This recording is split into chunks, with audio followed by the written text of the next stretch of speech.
Alquimia Personal, episodio número 81.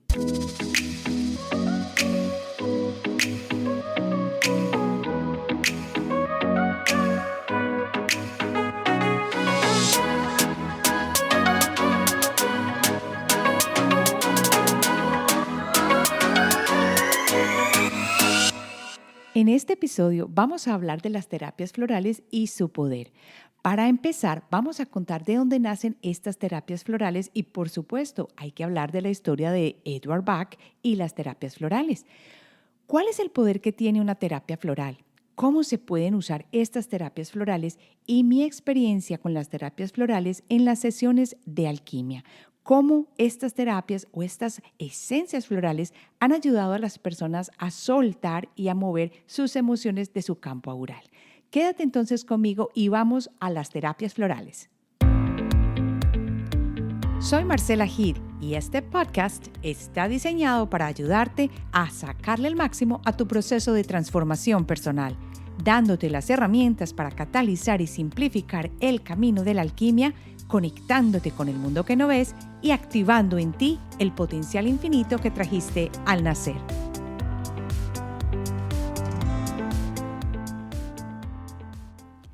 Este es un episodio que sé que me va a encantar compartirlo contigo.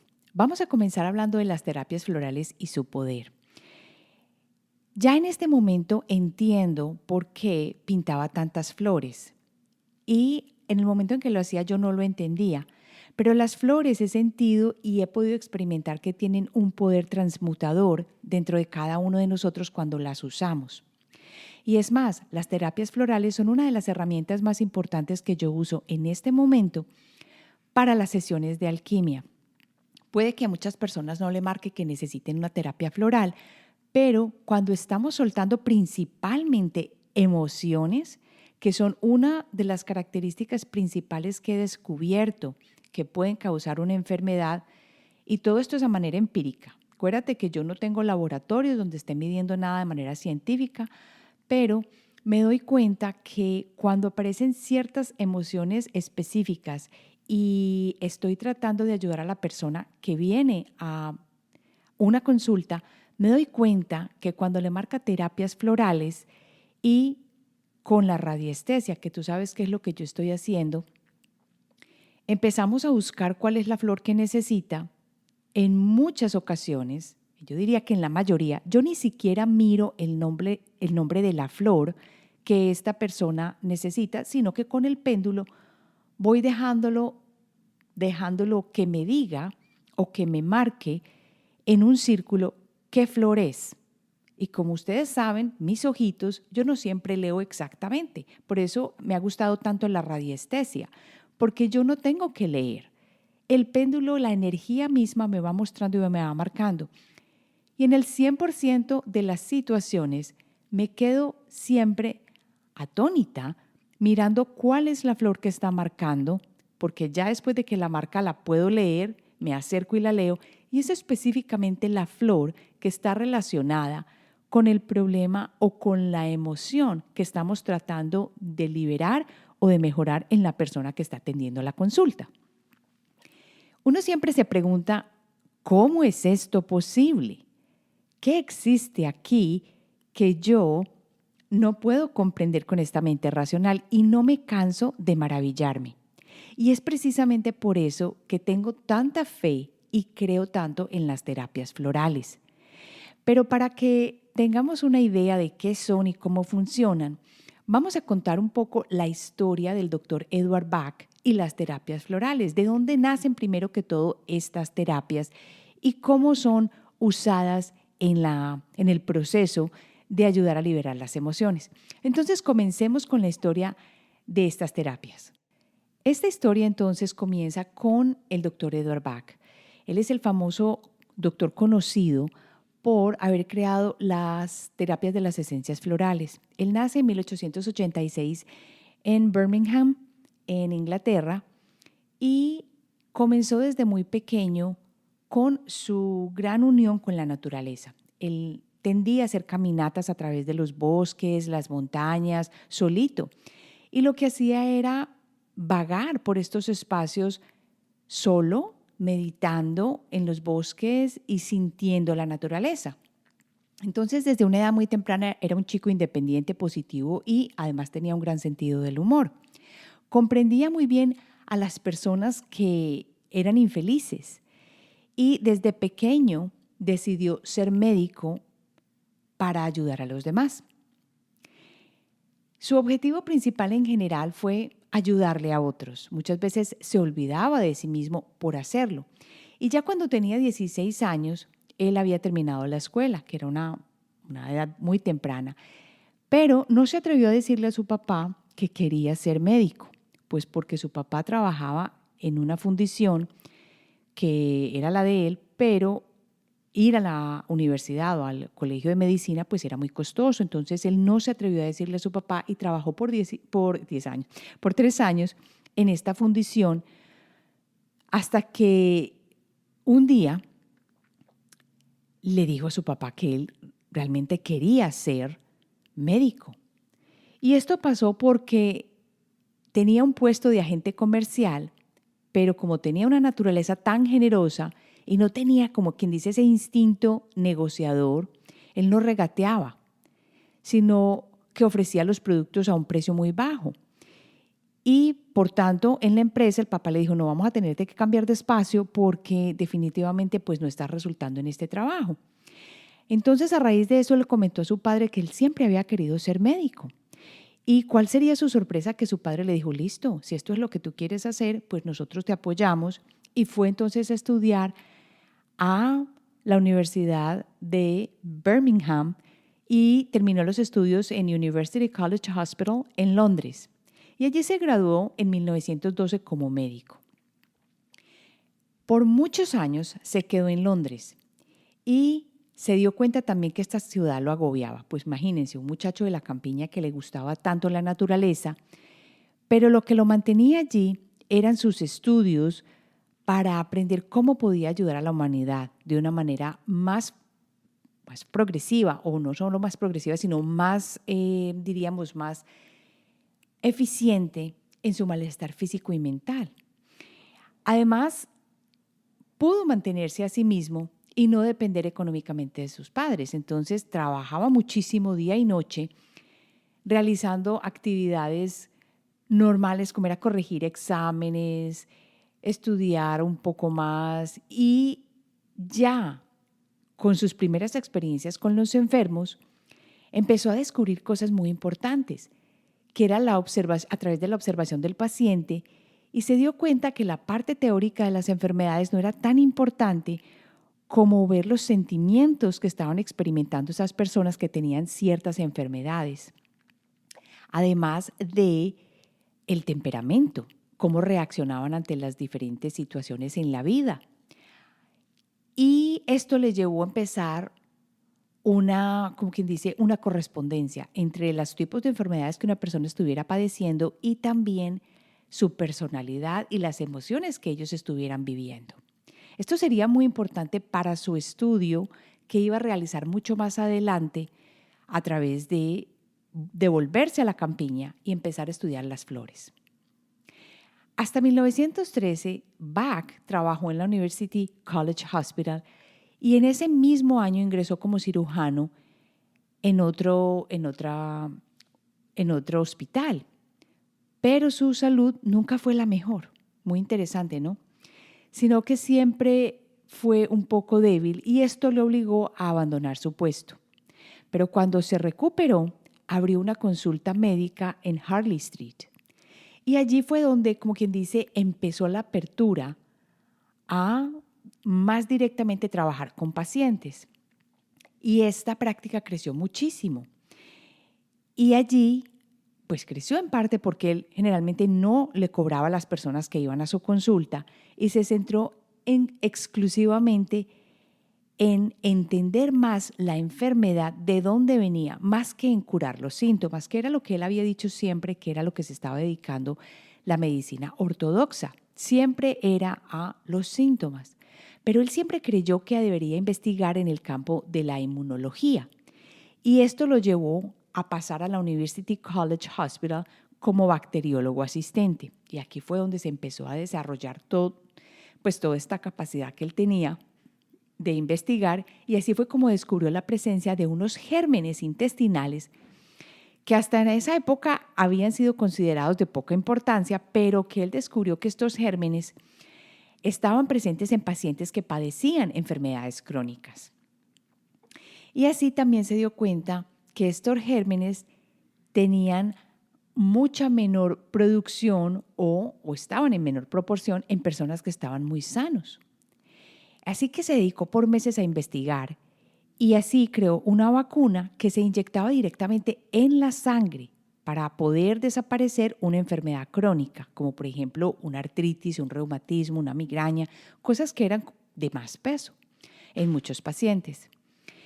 Así fue como él empezó a investigar, pero todavía le desagradaba mucho la vacuna, pues porque tenía que inocularle a las personas estos gérmenes que no venían de una fuente muy limpia y muy perfecta. Y esto fue lo que lo animó a buscar otras opciones para ayudarle a las personas cuando estaban sufriendo de ciertas enfermedades. Aquí ya en 1917 va a ocurrir un hecho muy importante en su vida, y es que como estaba trabajando tanto y tantas horas, llegó a sufrir una hemorragia muy grave, de tal manera que estaba entre la vida y la muerte. Y cuando terminó la operación y ya estaba un poco más consciente, le pronosticaron solamente 3 meses de vida.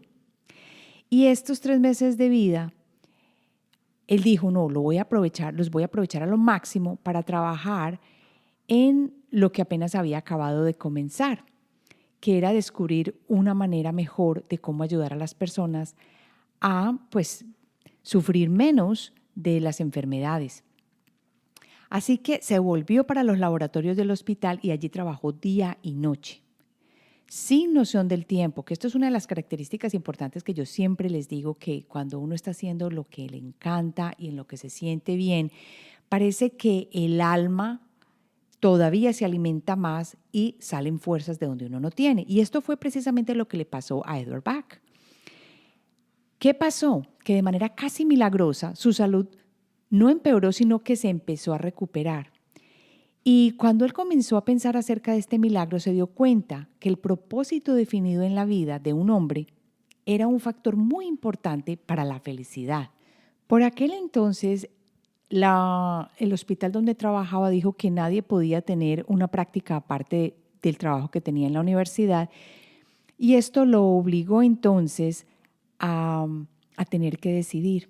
Entonces empezó a mirar a dónde habían vacantes y se dio cuenta que había una plaza disponible en London Homeopathic Hospital y presentó la solicitud y lo aceptaron. Y así ingresó al hospital como patólogo y bacteriólogo, y de allí fue cuando él entonces empezó a trabajar con uno de los grandes homeópatas de esta época, que fue el creador de la homeopatía, que es el famoso Hahnemann.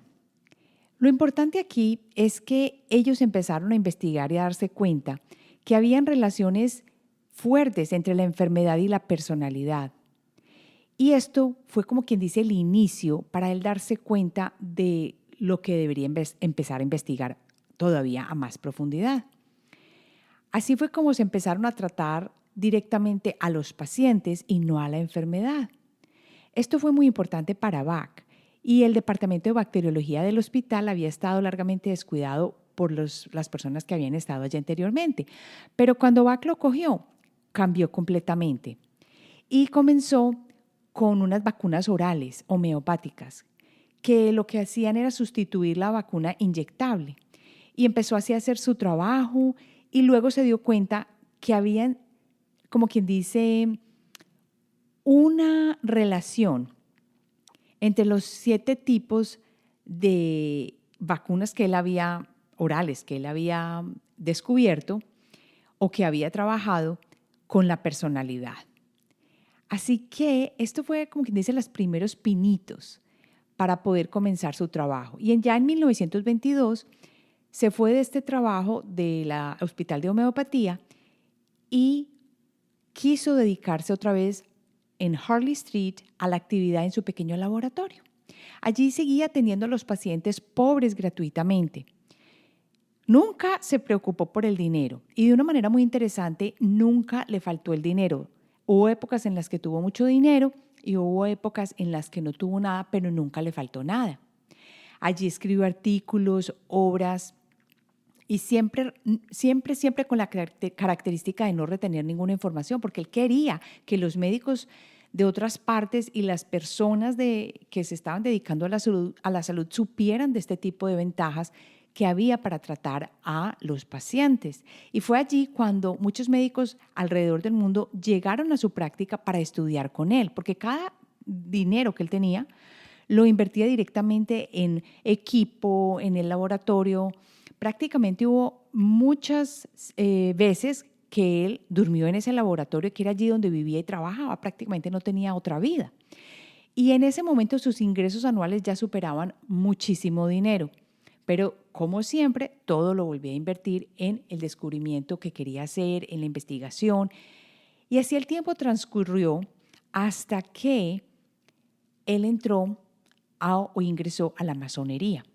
Y muchas veces se ha dicho que es allí donde él empezó a unir la parte esotérica o la parte del conocimiento hermético con esta parte de la medicina. Y allí buscó un conocimiento interior profundo, aumentó las facultades sensitivas. Y cuando estamos hablando de las facultades sensitivas, acuérdense que aquí entra la intuición, los poderes de curación, y eran cosas que uno no esperaba de una persona que había sido educada en la medicina tradicional. Pero Bach empezó a confiar cada vez más en su intuición y en su percepción y cada vez menos en los métodos ortodoxos de la investigación. Muy interesante, ¿no? Luego ya le entró como una ansiedad, no una ansiedad, pero un deseo muy grande de trasladarse a Gales, y fue allí donde él empezó realmente a trabajar con las flores y a descubrir todas las capacidades que tenían las flores para ayudarle a los pacientes. Así que dejó todo lo que tenía, quemó las cosas del laboratorio, no le interesó trasladarse, solamente se supone que se llevó una maleta, pero resulta que la maleta que se llevó, como me imagino que era despistado, en esa maleta se llevó solamente lo que él consideraba que eran los papeles más importantes, todo relacionado con la medicina. Y cuando llegó a Gales se dio cuenta que no había trasladado sino los zapatos en esa maleta y que todos los otros conocimientos de sus papeles, sus estudios, todo, se había quedado en donde estaba. Entonces, esto fue como quien dice una metáfora muy, muy chistosa, porque lo que necesitó de ahí en adelante fueron muchos zapatos para poder recorrer las montañas, los bosques, todo esto en busca de estas flores que se convertirían el punto principal de todo su trabajo. Ahora podía notar, cuando estaba ya en Gales, las propiedades curativas de cada flor. Esto todo se le desarrolló a través de la intuición, simplemente poniéndose un pétalo en la palma de la mano y debajo de la lengua. Y como él había dicho, nunca hasta entonces había tenido un laboratorio tan bien equipado. Se estaba refiriendo a su cuerpo y a su capacidad de sentir más allá de los sentidos, y que valga la redundancia, que son los sentidos normales que yo siempre estoy diciendo a las personas que quieren escuchar acerca de la intuición. En ese verano fue cuando le escribió el libro famoso Cúrese usted mismo. Y allí cuenta las causas de toda enfermedad y es muy clara: la falta de armonía entre la personalidad y el alma. ¿Qué tan importante? Dijo que las enfermedades se deben a errores psicológicos y solamente atacando esta causa uno puede curar plena y completamente la enfermedad. Atacar los síntomas o efectos que producen estos errores no soluciona el problema. Entonces él se dedicó más bien a estos tipos de curación. Y de allí salieron los 12 curaciones, que fue otro libro que él también escribió. Cuando ya empezó a adentrarse en este trabajo, sacó una forma completa o un escrito completo de todas las curaciones que se obtenían a través de las flores. Y a él lo asustaron, lo amedrentaron y le dijeron del colegio de medicina, de como quien dice, del Consejo de Medicina y le dijeron que si él no dejaba de hacer esas cuaquerías o esas locuras, pues le iban a quitar la licencia. Y él les respondió en una carta y les dijo, bueno, pues si es esto, pues llévense esa licencia porque yo realmente ni siquiera la uso ni me interesa. Así que se pueden llevar esa licencia. Y lo más interesante fue que nunca le quitaron la licencia. Aquí voy a leer algo muy bueno que me pareció a mí al leer el libro y está entre comillas y es algo que él dijo en cuanto al origen de las enfermedades. Y es, las enfermedades orgánicas, tales como nosotros las conocemos, son un resultado y un producto final. Son la última etapa de algo mucho más profundo. La enfermedad se origina por encima del nivel físico, más cerca del plano mental, y es enteramente el resultado de un conflicto entre nuestro yo espiritual y nuestro yo mortal. En la medida en que estos se encuentren en armonía, gozamos de perfecta salud, pero tan pronto como entran en discordia, surge lo que conocemos por enfermedad. La enfermedad es pura y exclusivamente correctiva, no es vengativa ni cruel, sino el medio adoptado por nuestras propias almas para señalarnos nuestras fallas, para evitar que cometamos más errores, para encauzarnos de vuelta por el sendero de la verdad y la luz, del que nunca deberíamos habernos apartado. La enfermedad es, en realidad, para nuestro propio bien y es beneficiosa, aunque podamos evitarla si tenemos una buena comprensión de ella, combinada con el deseo de hacer el bien. Aquí hay algo que es muy importante y es, estas palabras resuenan cantidades con una forma natural de vivir. Cuando algo está en oposición, nos damos cuenta que sufrimos, cuando estamos sintiendo que las cosas no van como queremos. Y es aquí donde tenemos que empezar a conocernos y adentrarnos en quién es cada uno de nosotros. Por eso las flores ayudan porque corresponden a cada síntoma o a cada nivel que te está mostrando tu propio ego, tu propia personalidad y te ayuda a corregirlo. Otra parte que me pareció muy interesante cuando leí su trabajo es que habló de las causas de la desarmonía en el hombre y las mencionó específicamente como la codicia y la idolatría.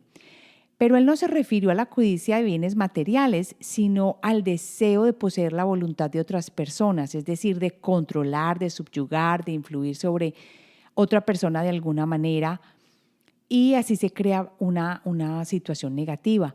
Cada hombre debe seguir solamente los dictados de su alma. Y esto lo vamos a escuchar también en la entrevista o en la charla que les tengo para la semana entrante con el doctor Santiago Rojas, un médico oncólogo de Bogotá muy conocido. Y él habla precisamente de esto, de esta filosofía. Y creo que es hora de que nosotros nos miremos y entendamos que no tenemos por qué controlar la vida del esposo, del hijo, de los familiares, porque ese es nuestro punto de vista. Y yo creo que de aquí se originan la mayoría de los problemas y de las enfermedades.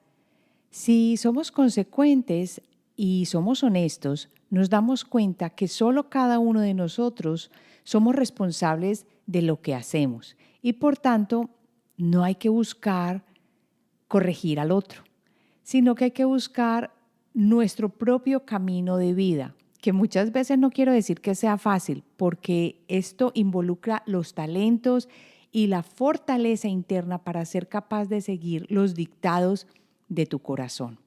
El proceso es bellísimo y sucede todo como quien dice casi que en naturaleza. Se recolectan las flores directamente de la naturaleza, de los lugares donde se supone nacen silvestres. Es mejor que utilizar, por ejemplo, lugares cultivados, porque lo que quieren las personas que hacen esencias florales es cultivarlos, no es recolectarlos de manera tal que la flor esté completamente, como quien dice, silvestre, limpia y con la mayor potencia. Cuando se recolectan las plantas, se tiene como prioridad el respeto por la naturaleza. Y acuérdense que estamos hablando de que todos estamos interconectados. de que si una planta existe es porque nos está brindando también una energía positiva de la cual nosotros nos podemos alimentar y que hay que respetar este espacio. Por eso cuando se recolectan las flores en una zona donde la planta es escasa y crece con dificultades, se dice que hay que poner una semilla o que hay que cuidar este espacio porque no es lo ideal. Así que hay que recolectar flores, por ejemplo, o lo hacen los que hacen estas esencias florales, donde la planta crezca en abundancia. Si la planta está en peligro de extinción, por ejemplo, ellos no la recolectan, sino que permiten que sea protegida y respetan ese espacio. Otra cosa importante es que a la hora de la recolección tiene que haber más diferencias en cuanto a diferentes plantas de la misma especie. No solo completamente de una sola planta se sacan todas las flores. También se tiene en cuenta la hora del día, que se debe empezar el proceso generalmente por la mañana, a una hora en que las flores hayan calentado sus pétalos por la acción del sol y estén abiertas, porque una de las características importantes es el rocío. Por eso se habla del método de solarización. Si un día está nublado ya no es tan bueno o no sirve. Si es un día que tiene sol, pues claro que ese es un día perfecto y en días despejados es lo mejor. Las flores no se deben tocar en ningún momento y para recolectarlas usan una hoja ancha y grande, preferiblemente de la misma planta, y con ella toman las flores por debajo del cáliz o de la espiga para evitar el contacto directo con los dedos. Si se puede, utilizan tijeras o herramientas similares, pues obviamente todo se esteriliza y se trabaja para que esté limpio. Otra cosa que es importante es que todo el material, por ejemplo, las tijeras, los cuencos donde se conservan las flores, tienen que ser esterilizados y se dice que lo hierven por al menos 20 minutos. Y para almacenar esas tinturas, que se llama la tintura madre, se suelen usar frascos de vidrio marrón con goteros, porque ese frasco marrón como que protege estas esencias florales y no se dan completamente pues vírgenes, o sea, no son solo la esencia floral, sino que hay varios métodos o varias opciones para servirlos o para ponerlos en los goteros. Y una es el agua destilada, otra es el vinagre y otra es el brandy. Así que se pueden obtener de diferentes maneras. Lo importante es que tú obtengas tus esencias florales de una parte que sea conocida y que respete estos sistemas para crear esas esencias florales, para que tengan la mayor potenciación y para que respeten también la naturaleza y las plantas y las flores en general. Porque acuérdate que todo es una conexión y no se queda solamente en un espacio aislado. A través de las acciones que estamos ejecutando, todo tiene una consecuencia. Esta es la otra cosa que quería comentar, ya que sabemos cómo se hace este proceso de una planta. Bueno, y la otra es el hervor. Y se hierve para calentarlo en vez de utilizar el proceso de solarización, o sea, de utilizar el sol. Entonces, esas son las dos maneras. Ahora pasemos a cómo se pueden usar las terapias florales. La manera de usarlas es generalmente a través de, como yo lo hago, es a través de medir con el péndulo lo que marca la energía. Hay muchas personas que la utilizan simplemente con lo que dice en el frasquito, que en el frasquito dice tómense tantas gotas, tantas veces al día, o hay otras personas que lo recomiendan de una manera más general, de forma tal que no miden la energía específica de cada persona con un péndulo, sino que siguen una receta.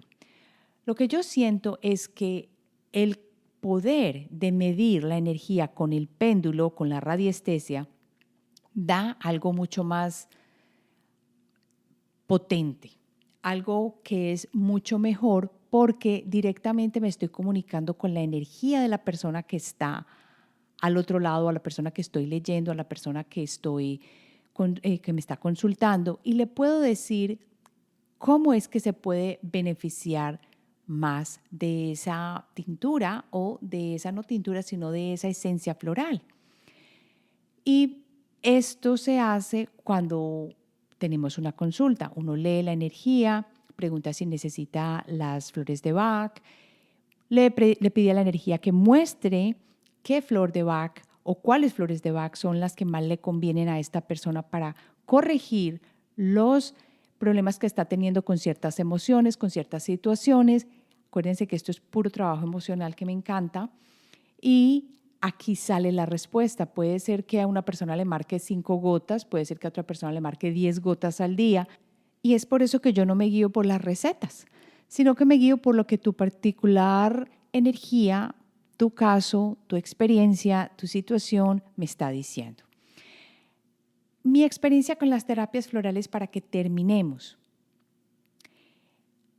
ha sido excelente. La experiencia con las terapias florales es que yo misma las he usado. A mí me gusta trabajar lo que recomiendo.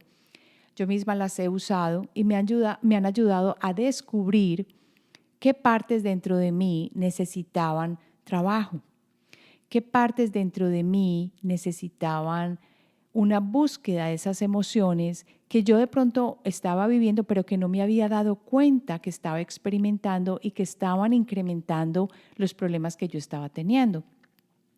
En cuanto a sesiones de alquimia que tengo con otras personas, puedo decir que las terapias florales o las esencias florales ayudan a la persona a acompañarla en los procesos y es un soporte para la situación que están viviendo en ese momento. Hay algo bien importante que quiero hacer hincapié en esto y es que cuando una persona no desea mejorar lo que está viviendo, no quiere separarse de esas emociones que son detrimento para su vida actual, pues no hay manera de obligarla o de obligarlo. Por eso es que este trabajo es un camino, como quien dice, entre comillas, solitario. Es para cada uno de nosotros. Nos habla a nuestra propia experiencia. Tiene que ver con cada uno de nosotros y puede sonar egoísta, pero recordemos entonces que no venimos acá a cambiar al resto del mundo. Venimos a trabajar en cada uno de nosotros. Venimos a experimentar nuestra experiencia. Y suena redundante, pero venimos a vivir nuestra experiencia. Vinimos a trabajar en nuestra situación. Nuestra alma vino a expresarse, a seguirse perfeccionando, a seguir manejando situaciones, a aprender. Somos seres en constante movimiento y las terapias florales lo que hacen es ayudarnos en este proceso porque abren los espacios para que miremos frente a frente las emociones que nos están causando problemas o situaciones que pueden seguir llevándonos más fuertemente hacia una enfermedad física. Y es aquí donde está el valor de las terapias florales y de las esencias florales. Antes de que estemos ya en el lecho de muerte con un problema bien grave que no podamos solucionar, acompañémonos entonces de las terapias florales. Y esto se hace, como había dicho, leyendo la energía y qué le está marcando a cada persona, qué esencia acompaña mejor y cómo puede potenciarse a través de un trabajo de pronto interno. Porque no esperemos solamente que una florecita haga todo el trabajo por nosotros.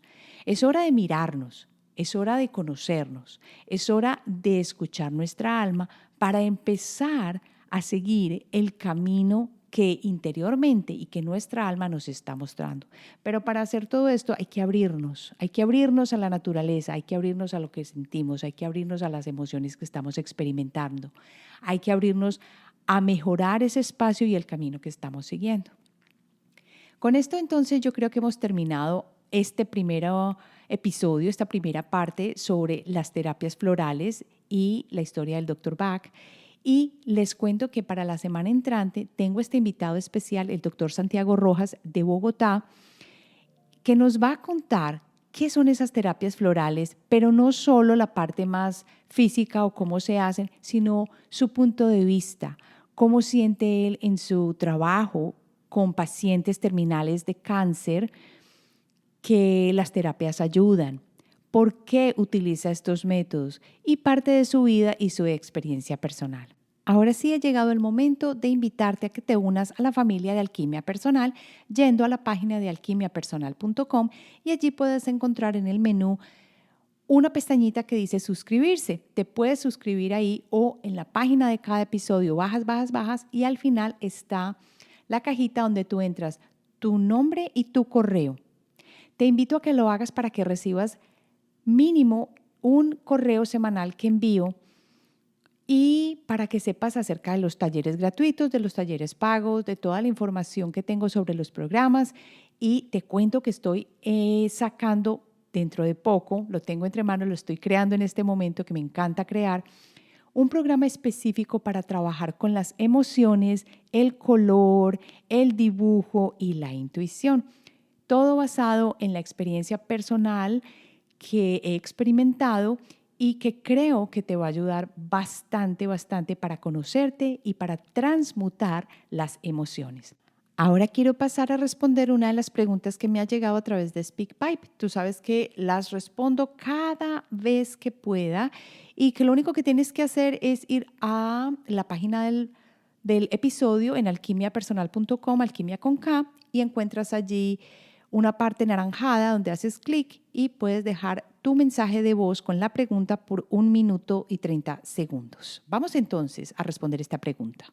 Escuché tu podcast y hubo muchas cosas que me hicieron ruido, y una de ellas es algo que mencionaste sobre cuando una persona se siente viviendo en el limbo y que está de manera atemporal en la vida, y que esa es una forma de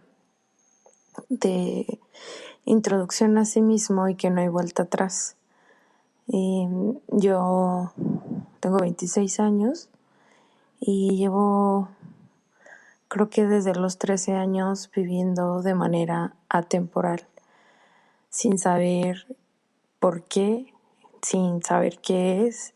Y esto es interesantísimo para mí porque incluso desde la psicología y la psiquiatría no han podido explicar estas sensaciones y vivencias que he experimentado por tantos años, y quiero seguir conociendo al respecto de esto. Gracias por enviarme tu comentario. Lo que yo sí puedo compartir contigo es que para mí fueron 2 años difíciles porque, como tú dices, no sabía nada y me sentía como viviendo en un limbo. Lo único que puedo compartir contigo es la experiencia que yo tuve, porque no puedo estar sabiendo exactamente qué estás viviendo tú. Sí puedo decir que lo que me ayudó fue darle espacio a lo que me gustaba hacer. Y ahí fue el periodo de pintura. Desde lo que me estás diciendo, te invitaría a que te des esos espacios de lo que quieres escuchar, que tú sabes que te hacen bien, por supuesto, de lo que te gusta hacer como actividad creativa, porque esa fue mi tabla de salvación. Y como te digo, aunque yo no viví con un proceso de depresión difícil, ni he tenido una enfermedad mental difícil, lo que sí puedo compartir es que el haber dado espacio a la parte creativa como me lo estaba pidiendo, lo que yo en ese momento no sabía, pero era mi alma, fue lo que me catapultó y me dio la oportunidad de que todo lo que tenía que venir, que fue el empezar el trabajo intuitivo, el empezar a utilizar el conocimiento de las emociones, el utilizar el arte, el color, la medición de la energía, todo eso empezó a llegar. Y fue ahí cuando mi vida cambió completamente y le encontré mucho más sentido y me sentí mucho más identificada con las cosas que estaba viviendo y con lo que estaba haciendo. Por eso yo te invito a que te des ese espacio de introspección, pero no de las cosas malucas que estás viviendo o de por qué te sientes en un espacio atemporal, no, sino a lo que te gusta hacer y a lo que te llama. porque necesitas de pronto mover la parte racional un poco más y volcarte a sentir lo que sí te gusta, lo que sí te llama. Puede ser algo tan simple como estar diariamente en naturaleza, callada, tú sola. Si eso es lo que te gusta y eso es lo que está pidiendo tu alma, hay que darle el espacio. Si es crear música, así no tengas idea, es lo que tienes que hacer. Te voy a compartir algo. Hace mucho tiempo, puede ser unos 4 años, tuve una urgencia increíble de aprender a tocar piano y nunca la seguí. Nunca la seguí. ¿Qué pasaba? Que tenía el día a día, el hijo, la familia, creación de un negocio, todo este tipo de cosas que siempre nos dicen no lo puedes hacer en este momento y lo tienes que hacer en otra oportunidad.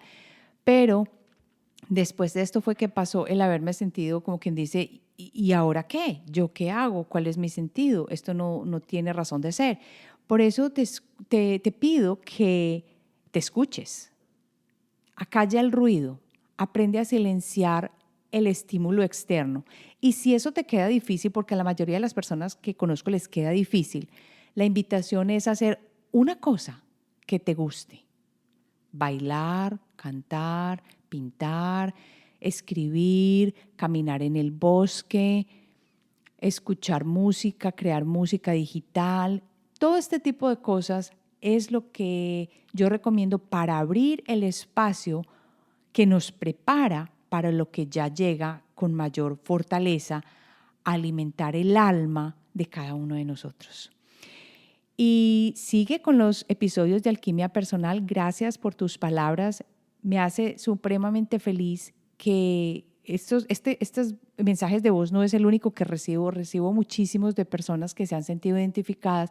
Gracias a todos los que me han enviado los mensajes de voz, a los que me han escrito, porque para mí da un sentido grandísimo, grandísimo el trabajo que estoy haciendo.